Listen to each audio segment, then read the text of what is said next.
ზაზავეკუა დასვამს ახლა მომდევნო შეკითხვას. მოგესალმებით. სალამი.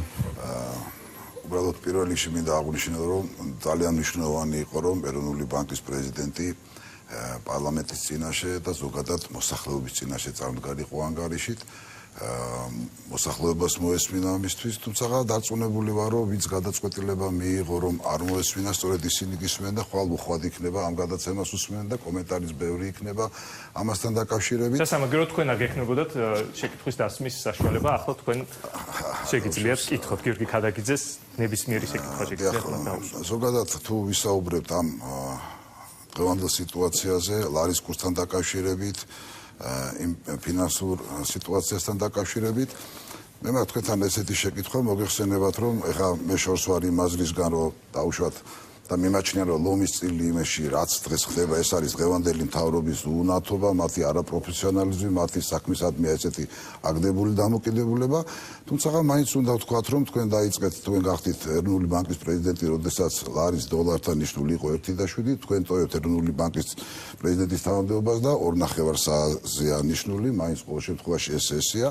მე განსაკუთრებით და კიდევ ერთ ვიტყვი, რომ რაც ბატონმა გიორგიმ ბრძანა სწორედ საბანკო სექტორთან და მოხმარებელთან დაკავშირებით, აქ მინდა აღვნიშნო, რომ დიახ, ნამდვილად ძალიან მნიშვნელოვანი იყო და გეთანხმებით, რომ საბანკო სექტორი ფეხზე უნდა იდგეს, თუმცა როდესაც ხდებოდა საბანკო აი ამ კრიზისის დროს საბანკო სექტორის დახმარება, ძალიან მნიშვნელოვანი იყო, რომ აი ამ დახმარებაში გაგვეთვალისწინებია ის მომხმარებლები ჩაგვედო ხელშეკრულებაში, რომ წინააღმდეგ შემთხვევაში აღმოჩნდა, რომ საბანკო სექტორი დიახ და კომერციული ბანკები დიახაც დაეხმარეთ, დაეხმარა სახელმწიფო ეროვნული ბანკი, მაგრამ უამრავი ვალდებულებებით მოსახლეობა დავტოვეთ ამ კომერციული ბანკების წინაშე და რაც უხდა ყველამ კარგად ვიცით. მე განსაკუთრებით მაინტერესებს ბოლო 2 წლის მანძილზე, როდესაც ქვეყნის მთავარი ფინანსური დოკუმენტი შემოდიოდა, ბიუჯეტი შემოდიოდა, ეროვნული ბანკი ფაქტიურად დადებით დასკვნას დებდა ამ ბიუჯეტთან დაკავშირებით, როდესაც ბიუჯეტში გათვლილი იყო, რომ ლარის დოლართან მიმართება და ბიუჯეტი დაგეგმილი იყო 1.8-ზე და შემდეგ რა მივიღეთ, ეს ეროვნულ ბანკს და მის ხელმძღვანელობას ნამდვილად უნდა დაენახა. როდესაც შემოვიდა მთავარი ეკონომიკური დოკუმენტი და ჩვენ ყველამ კარგად ვნახეთ, რომ ერთ თვეში უკვე გამოვიდა პრემიერ-მინისტრი და იძახის, რომ რაღაც ხარჯები უნდა შევამციროთ, თუმცა შემდეგ უკვე შემდგომ იმაში ცხადია და ამასაც ვაღიარებ, რომ ნამდვილად თქვენ გაქვთ უკვე იქ დასკვნებში, რომ ადმინისტრაციული ხარჯები უნდა შემცირებულიყო, მაგრამ ეს არ იყო იმ პროექტში, რომელიც თავიდან იყო შემოსული. გარდა ამისა, იქ იყო ნაჩვენები, რომ ეკონომიური ზრდა იყო 5% და ამის შემდეგ ნახეთ, რომ იმის ნახევარი წარსულდა. მე მაინტერესებს უბრალოდ 2 წლის მანძილზე ეროვნული ბანკი რატომ აძლევდა დადებით დასკვნას იმ ბიუჯეტს, პირველ წელს ნახეთ ისი გამკეთებლებიც იყვნენ, მეორე წელსაც იგივე სურათს ვიღებდით და ეროვნული ბანკისგან მაშინ უნდა ამწყარიყო სწორედ განგაში, მაშინ უნდა ყოფილიყო ის, რომ ეს ყველაფერი ის პარამეტრები, რასაც იყვნენ, ეს იყო აბსოლუტურად საქმის დუშტის გაშუქება და მეტი არაფერი. ეროვნული ბანკი ვერ ხედავდა ამ ხარვეზებს თუ ამ შემთხვევაშიც არჩევდა დუმილს. ეროვნული ბანკი ბიუჯეტის საბიუჯეტო პროცესში პასუხისმგებელია თავისი მანდატით და როდესაც ჩვენ დასკვნას ვაძლევთ სახელმწიფო ბიუჯეტზე, ვაძლევთ ჩვენი კომპეტენციის ფარგლებში დასკვნას. ჩვენი კომპეტენციის ფარგლებში ნიშნავს ჩვენ ერთადერთ პარამეტრს ვაფასებთ მხოლოდ, ეს არის ბიუჯეტის დეფიციტი, სხვაობა შემოსავლებსა და ხარჯებს შორის. თუ ბიუჯეტის დეფიციტი არის 3%-ზე ქვევით, ამ შემთხვევაში ჩვენი კომპეტენციის ფარგლებში ჩვენ ვიძლევით დადებით დასკვნას.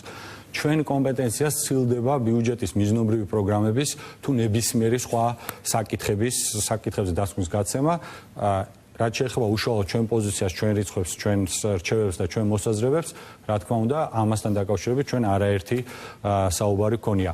ეროვნული ბანკის მიერ უარყოფითი დასკვნის გაცემა ავტომატურ რეჟიმში ნიშნავს პრობლემას სავალუტო ფონდის პროგრამის შესრულებასთან დაკავშირებით, რომელსაც უკვე დომინოს ეფექტით მოყვება უამრავი კიდევ სხვა პრობლემა. ამიტომ ჩვენ არასდროს არ გამოგვიყენებია არც ერთი ჩვენი ბერკეტი იმისთვის, რომ რაიმე ფორმით, ასე ვთქვათ, ზეწოლა მოგვეხდინა, ან დაგვეშანტაჟებინა ამ მთავრობა, ან ნებისმიერი სხვა სახელმწიფო უწყება. ეს არ იყო ის პოლიტიკა, რომელიც ჩვენ ავარჩიეთ, მიუხედავად თითქმის 2 წლიანი, უფრო მეტი 2 წლინახევრიანი ძალიან აგრესიული კამპანიისა ეროვნული ბანკის წინააღმდეგ, ჩვენ არასდროს არც ერთხელ არ შევსულვათ პოლიტიკური კონფრონტაციის რეჟიმში, ჩვენ ეს გავაკეთეთ. ჩვენ ეს იყო ჩვენი არჩევანი და დღესაც ვფიქრობ, რომ ეს არჩევანი იყო სწორი. მოსახლეობა ამ შემთხვევაში საერთოდ არ აინტერესებს ამ კონფლიქტში ვინ არის მართალი, ვინ არის მწვანე, მოსახლეობა მიიღო ის რაც მიიღო და მეტიც. მე მინდა ვთქვა რომ გასული წლის ბოლოს საერთაშორისო ორგანიზაციები მიგვანიშნებდნენ, ცხადია იმისათვის რაღაც პანიკა არ ამტარიყო, მიგვანიშნებდნენ რომ ის 1.8 რაც იყო ლარის და დოლარის შეფარდება და იძახდნენ რომ რაღაც შესაძლებელია დოლარის კურსმა აიწიოს თუ ანუ დოლარი უფრო მეტად გამყარდეს, მაგრამ რა თქმა უნდა არავინ არ დაუგდო ყური და ჩვენ ისევ დაგვეგმეთ ბიუჯეტი იმ 1.8-ზე და რაც მივიღეთ ყველამ კარგად ნახეთ და ზოგადად ჩემი აზრით ჩვენ მიგვაჩნია რომ ეროვნული ბანკი უფრო მეტად მომთხოვნა ყოფილიყო და მას უნდა დაედო ის სურათი რაც იყო ქვეყანაში. თუმცა შეგვიძლია ასეც ვთქვათ რომ საზოგადოებამ მიიღო ის რაც აირჩია.